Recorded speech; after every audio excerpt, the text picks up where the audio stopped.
আমার মতো এমন হরিনাম কে করে, আমার মতো ভগবানের সেবা কর্ম কে করে? এই অহংকারটাই হচ্ছে অপরাধের কারণ, নাকি? দেখুন,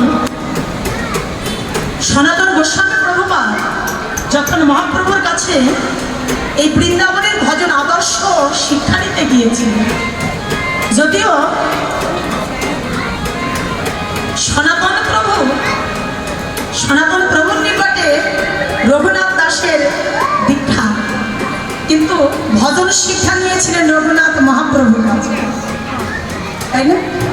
কিন্তু রঘুনাথ গোস্বামীপাদ যখন মহাপ্রভুর কাছে গিয়ে বলেছিল, প্রভু তুমি একবার কৃপা করে বলো আমি কিরূপে ভজন করলে নিত্যকাল অনুরাগীদের সঙ্গে ব্রজে বাস করতে পারবো, রাধা কৃষ্ণের নিত্যলীলা দর্শন করতে পারবো, রাধা গোবিন্দের শ্রীচরণে আমাদের সেবা ভক্তি লাভ হবে, তুমি আমাকে কৃপা করে বলো। তখন মহাপ্রভু কি বলেছিল জানেন? রঘুনাথ, যদি শ্রদ্ধা হয় অখাদ্য মনঃসংযোগে, মানে সমস্ত সত্তা দিয়ে তুমি আমার কথাগুলি শ্রবণ করো। বৃন্দাবনের ভজন কিভাবে করতে হয় জানো? গ্রাম্য বার্তা না কহিবে, গ্রাম্য কথা না শুনিবে, ভালো না খাইবে, ভালো না পড়িবে, অমানি মানব কৃষ্ণ নাম সদা লবে, রাধা কৃষ্ণ সেবা মানসে করিবে, না করি হওয়া সদ চেষ্টা, লাভ পূজা প্রতিষ্ঠা, সদা চিত্ত গোবিন্দ চরণ, সকল বিপত্তি যাবে, মহানন্দ সুখ পাবে, প্রেম ভক্তি জীবে পরম কারণ। মধুর কথা। রঘুনাথ, গ্রাম্য কথা বলবে না, গ্রাম্য কথা শুনবে না। গ্রাম্য কথা বলতে কি?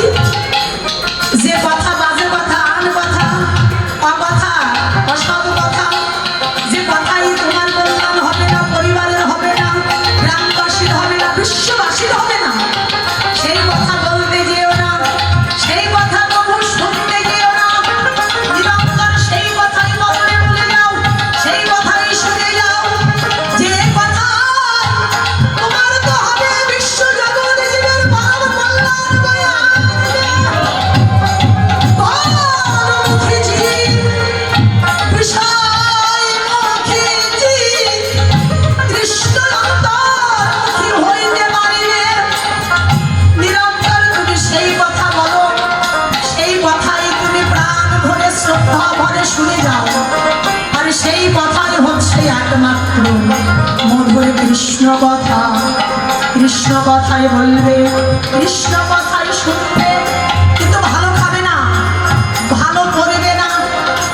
ভালো থেকে ভালো করতে নিষেধ করেছেন কেন? ভালো খাবার করবার মাঝে অহংকারের সৃষ্টি হয়, আর অহংকার সৃষ্টি হলে কি হয়? তোমার ভজনে বাদ করে যেতে হয়। ভজনে বাদ করে গেলে তুমি রাধা গোবিন্দের কৃপা হতে বঞ্চিত হবে। বাবা, কারণ ভজন না করলে আমার রাধা মাধবের কৃপা কেমন করে হবে? তাই স্বাভাবিক জীবন যাপন করো, বেশি ভালো ভালো খেও না, ভালো ভালো করো না, এটা সত্যি কথা। বেশি ভালো ভালো খাওয়া আর ভালো পড়া, বিলাসিতা, এগুলি মূলত সব হচ্ছে অহংকারের কারণ।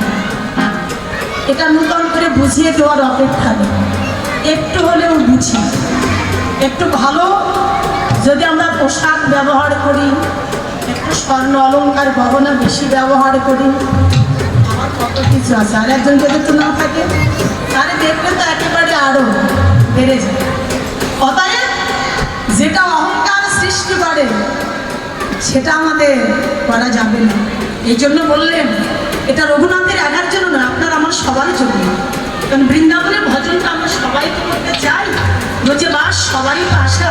স্বর্গে দেবগণ পর্যন্ত তারাও ভগবানের কাছে প্রার্থনা করেছিলেন, আমরা স্বর্গবাস চাই না, আমরা রোজে বাস চাই। আমরা সেবা দিতে চাই না, আমরা সেবা করতে চাই। প্রভু, আমরা দেবত্ব চাই না, মানব কুলে জন্ম নিয়ে তোমার দাসানুদাস হয়ে নিত্যকালে তোমার পুজো করে তোমার সেবা করে আমাদের জন্ম আরে জনম ভজনের জন্ম, এটা আপনাকে আমাকে সবাইকে মানতে হবে।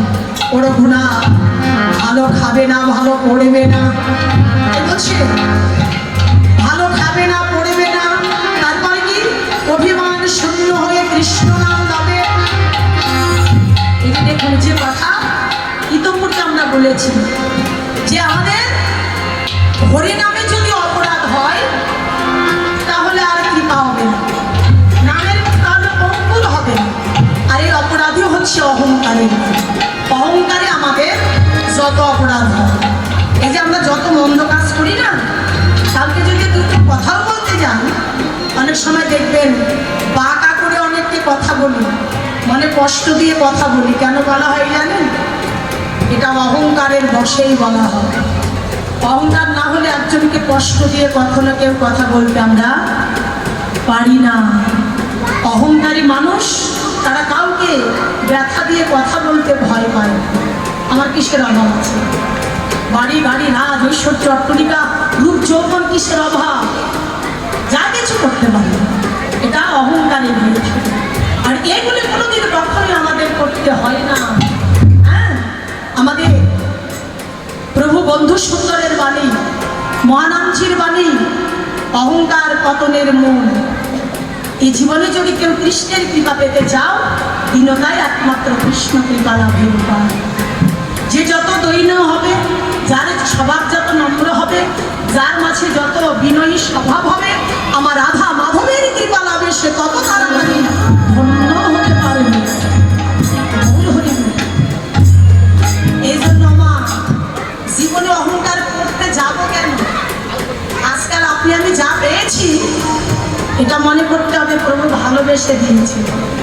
যদি অর্থ সম্পদে জীবনে অনেক কেউ পেয়ে থাকি, এটা মনে করবেন আর জন্মে আমি ভালো কিছু করেছি, তাই হিসেব বিকাশ করে ভগবান আজ আমাকে অনেক ভালো কিছু দিয়েছে। ভালো কিছু করেছিলাম তাই ভালো আছি।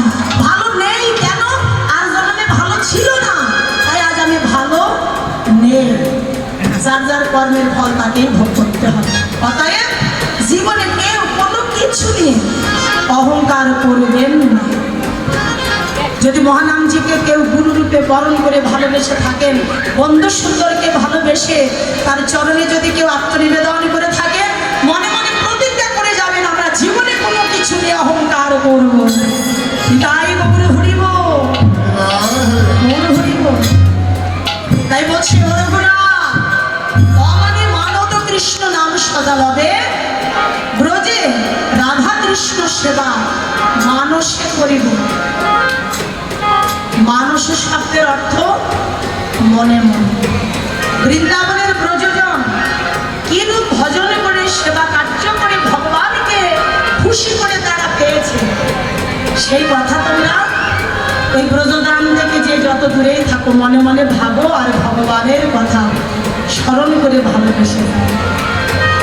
হ্যাঁ, কারণ মা যশোদা ছানা মাখন সেবা দিয়েছে ঠাকুর, তোমাকে ওই ছানা মাখন দিয়ে সেবা দেওয়ার যোগ্যতা। রাধারানী কত ভালোবেসে তোমার সেবা করে তোমাকে খুশি করেছে, আমি ওইভাবে তোমাকে সুখ দিতে পারবো না। গোপীগণ পেয়েছে, সখাগণ পেয়েছে, আমি পাবো না। এটা হচ্ছে মনে মনে ভজন, এটাকে বলা হয় মানুষের ভজন। হ্যাঁ, তাই বলছে ব্রজে রাধা কৃষ্ণ সেবা মানুষে করবে।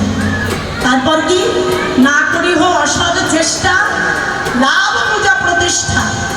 অসৎ চেষ্টা বলতে কি? কারোর উপকার করতে না পারো কিন্তু দয়া করে ক্ষতি করতে যেও না।